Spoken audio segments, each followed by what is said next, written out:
Simon dit, voilà cet enfant est destiné à amener la chute et le relèvement de plusieurs en Israël et à devenir un signe qui provoquera la contradiction. Et à toi-même, une épée te transpercera l'âme afin que les pensées de beaucoup de cœurs soient dévoilées. Luc 2, 33-35. Qu'est-ce que cela veut dire? Un signe qui provoquera la contradiction. Eh bien, cela signifie qu'il est implicitement une provocation par sa propre nature. Le signe atteste le lien visible d'une réalité spirituelle. Il fait état de quelque chose. Et l'effet de cette implication provoque. Si vous commencez à voir ce que Jésus implique, cela introduira une certaine réaction. Si vous n'êtes pas disposé à l'accepter, vous serez fortement provoqué. Vous ne resterez pas neutre. Vous commencerez à combattre. Saül de Tarse en était là, plus qu'aucun autre. Il combattait le Seigneur ginvant contre l'aiguillon. C'était la profonde signification de tout cela. Il était contredit par ce que Jésus signifiait, par la signification de Christ lui-même.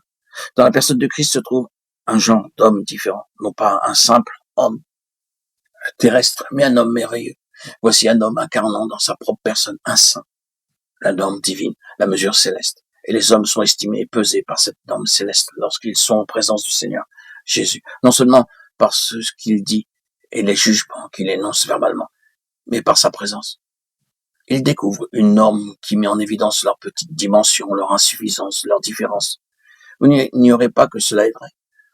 Nous avons souvent dit que ce qui se produit lorsqu'un véritable enfant de Dieu, habité par l'Esprit de Jésus-Christ, entre dans un milieu d'affaires pour travailler ou dans une maison peu honorable.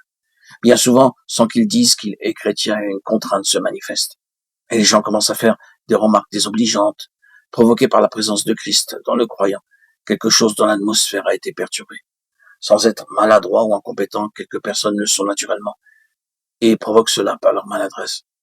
Quelque chose est provoqué par un véritable enfant de Dieu.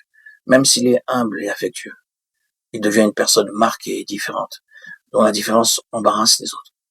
Les gens commencent à se sentir mal à l'aise. Si cela est vrai d'un simple enfant de Dieu, combien plus cela était vrai du Fils de Dieu lui-même. Sa présence était la mesure et le standard du ciel. Les hommes ne pouvaient pas parvenir à cette mesure et ils se sont tous sentis décalés et embarrassés en sa présence. Il était un signe, sa présence même avait une signification qui parlait contre eux. Il a provoqué. C'est une grande chose d'être bien en présence de Jésus-Christ, de savoir que la grâce de Dieu rend possible de s'asseoir avec celui qui est saint, juste et parfait. Mais il nous découvre, et souvent c'est ce qui se produit. Nous sommes provoqués, renversés, gênés, sans savoir pourquoi. Nous devrions nous rendre compte que l'Esprit de Jésus-Christ est à l'œuvre en nous, parce que nous ne sommes pas en harmonie avec notre Seigneur. Eh bien, dans ce cas, nous devons alors adopter une de ces deux attitudes, marcher droit ou aller de pire en pire, et devenir de plus en plus amer, même envers le Seigneur. Il y a un signe qui provoque. Sa vie et son attitude ont constitué la base de la provocation.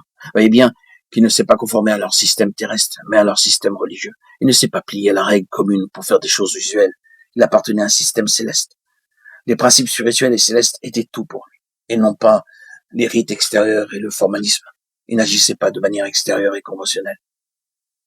Il se tenait sur la base des principes intérieurs.